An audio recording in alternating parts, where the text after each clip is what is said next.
I tried animating for 100 days straight. This is what I got.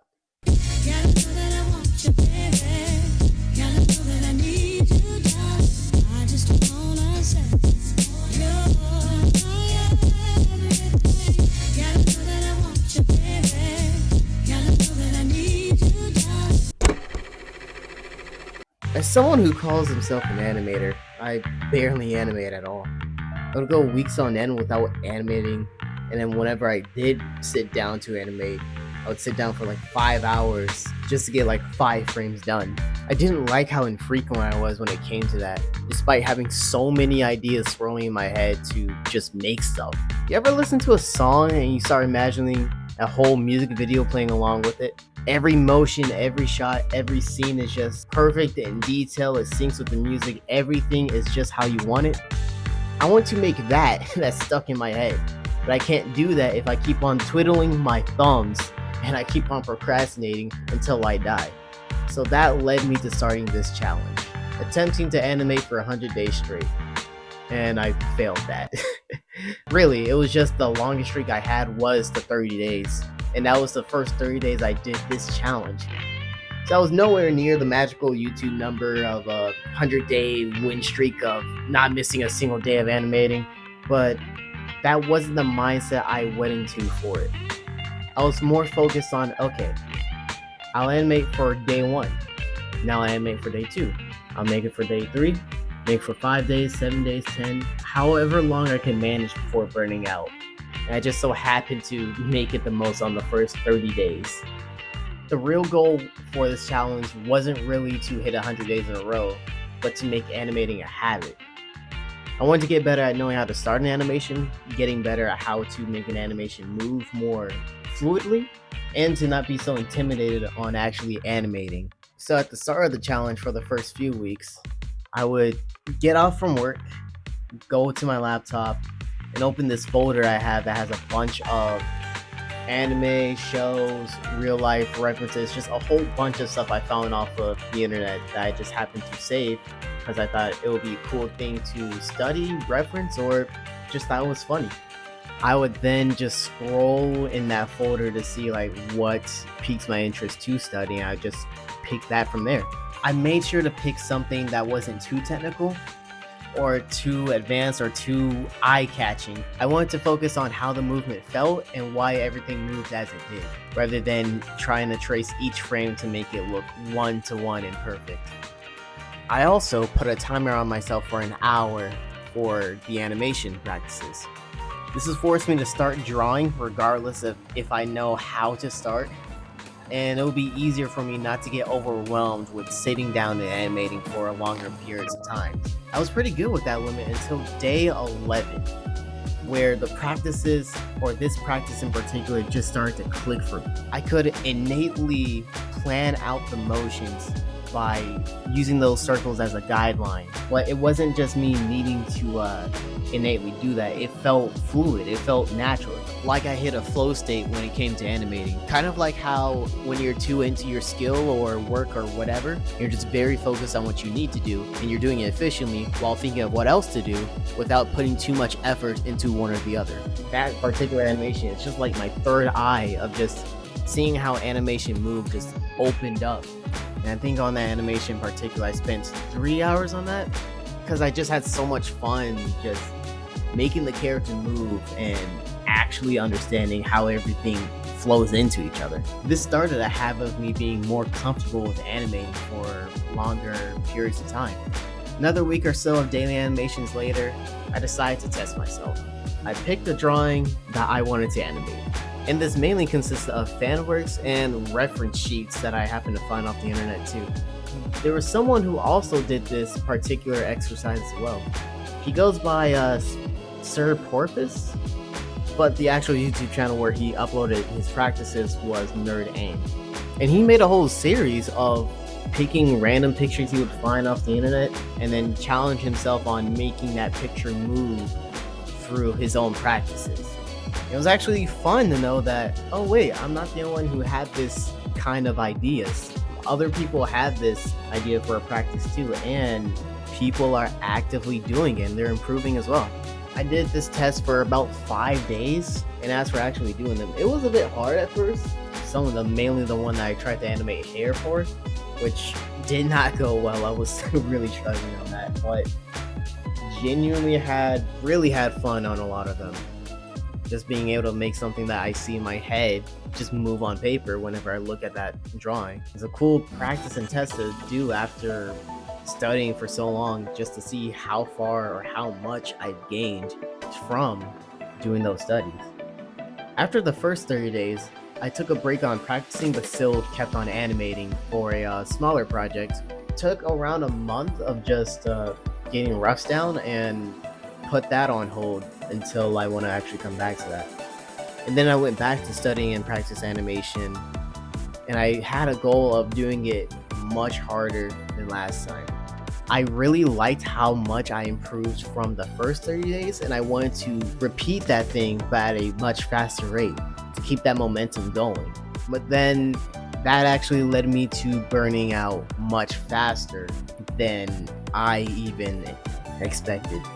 Well, yes, I was doing more demanding studies and would spend more time animating, and I would learn a lot more. I even tried doing multiple practices in one day, but that was not a good idea to do. On top of this, I was doing all these practices for longer amounts of hours without stretching or doing any exercises to alleviate the pain building up from animating every day, longer and longer, doing the same motions over and over. And this ended up damaging my drawing art.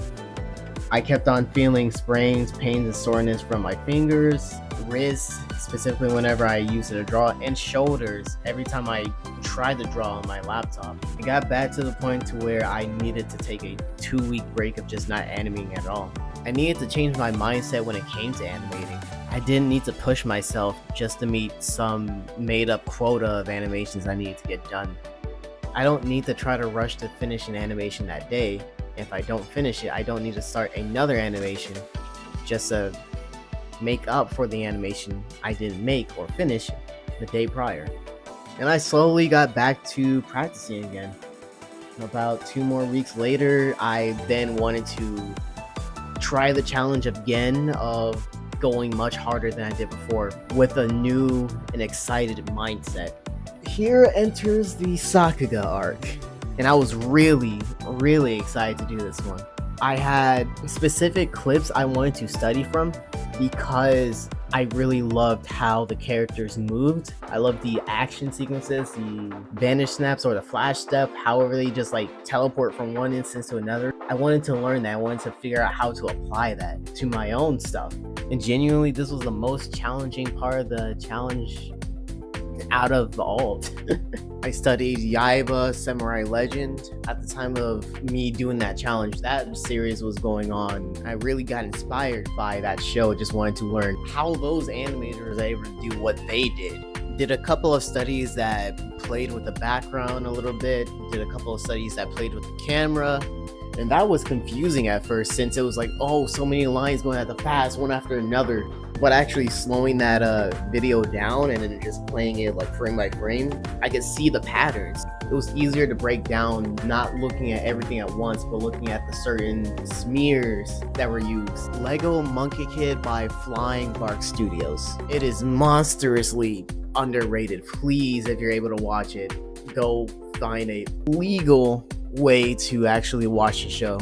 There's a YouTube channel that posts some of its episodes already, and then I think Amazon has like an app where you can watch it. It is very stupid how they put that on a kid's app and not on the actual Amazon thing. So like, not many people can actually see how freaking good the show is. But that's a different point entirely. Study older anime. I would study people in the industry, their smaller works. I studied a little bit of traditional, threw in a sprite animation, threw in a whole real life reference. I was trying to take in as much as I could, and it was both really fun and difficult. I think the most challenging part of all was when I again pushed myself too far in trying to get this one choreography study done. It took me way longer than I anticipated. About 5 days total of me like coming back, stopping, starting to get more parts of it done. That practice in particular killed the other 30-day streak I was about to have because of how repetitive that particular animation got. I wanted to get into different animations. I wanted to do different practices. And so I said to myself, I'm just stop here, do something else, and then come back whenever I do want to. I'm still happy with how it turned out, but now I can just put that behind me and just start on other stuff to study from. That led me to doing more practices of animating fan art again. Again, it was always fun trying to visualize how this particular picture would move, and I really liked how a lot of them turned out. I followed my advice into not trying to get the full animation done in one day. Just work on it, find a stopping point, and then continue or finish it the next day. And then towards the end of it, there was this DK animation that I decided to take more time just to polish up and try to make it the best looking animation I can make it, practice wise at least. I took about 6 days to actually work on, and it is, in my opinion, the most smoothest or the most professional looking out of all the studies I've done because of how smooth it all turned out, and I'm satisfied with it. For now, I'd say the challenge is done. I've animated for 100 days. May not be 100 days straight ahead, but 100 days nonetheless in total. Did I achieve the goals I set out? Honestly, yeah. I learned techniques that I internalized from animating, knowing how the spacing and timing works for just trying to do that normally. I learned a couple of Sakuga-esque skills like the background moving really fast with the character, or that flash step thing. And then as a whole, it was definitely beneficial too, with learning what not to do, what were my bad habits that I kept on running into, and taking proper steps to change to fix that. Physically though, I am very forgetful when it comes to that. I know there's stretches I need to do, I know there's exercises that can help me animate for longer, and I know I'm supposed to take breaks in between, but I still get in the habit of not doing any of that from time to time. Do as I say, not as I do. Please take care of your body. Look up videos that deal with stretches or exercises that can improve the strength and stamina of that particular body part, and start from there. If you want to get better at animation, or you're just starting out and want to learn, I do recommend you putting this challenge on seeing like how you would animate or how you would study other people's works, but don't force yourself to hit a random quota day. If you are not used to animating, or if you get to a point where it starts affecting you negatively, just take it day by day as like, okay, I liked how this study went, I'll do another one tomorrow. Like, okay, I have a few days I want to do this, let's get started. And if I miss a day or two, that's okay. I'll just start back up the next day I am actually able to. Don't beat yourself up or make yourself feel bad for not being able to complete a day, or missing days, or even if the study didn't look as good as you hoped it would be. Give yourself time to learn and to adjust to learning this new skill. It's not meant to be easy, and it's certainly not something you're supposed to rush through to level up to the max in the first few times of attempting. Take it slow, enjoy the process, and you'll have more fun and more motivation for animating if you have the mindset to learn rather than to perfect. When also studying, don't focus on trying to make the picture perfect. Don't focus on trying to make each frame perfect. Focus on how each frame moves and flows into each other. So who cares if what you're drawing looks ugly if you pause mid-frame for it? As long as you play the picture and you can understand how you got to that point, you can understand how to recreate that, and just fully understood the thing that you're referencing. That's all that matters for when it comes to animation studies. Oh, and for animation programs, you don't really need the most expensive, newest, any program at all. As for me, I used a laptop that had Krita installed. It's a free program that a lot of people use when they just don't want to buy any animation programs, but you don't have to have a laptop for this. There's tablets that are relatively cheap that have animation programs on there.